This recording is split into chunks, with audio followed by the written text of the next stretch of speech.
Welcome to Man Does Tech, where I solve the problems you didn't even know you had. You start by documenting what's wrong and why that matters. Take a quick video of drift or faulty buttons and note each Joycon serial number and left versus right designation. Once done, check warranty status and capture your purchase receipt or order number. This speeds approval.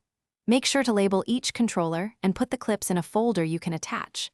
This early evidence prevents back and forth, and it establishes the repair reason clearly for the technician. You now arrange the shipping and official request. Contact the manufacturer or an authorized repair center and request an RMA or repair ticket number. Write it on the box. Once done, place each Joycon in anti-static bags and wrap them with foam, then use a small sturdy box, no loose parts. Make sure to include a printed note with serials, symptoms, your contact info, and a copy of the receipt.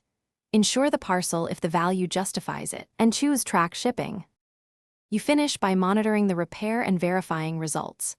Track the package and watch for the center's receipt confirmation, then wait for repair status updates.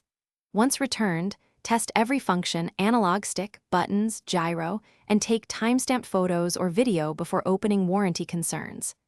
If the problem remains, contact support with your RMA number, the new evidence, and a concise description of remaining faults. This speeds escalation. Remember one tip. If tracking stalls, call the repair center directly and reference the ticket immediately. Thanks for watching.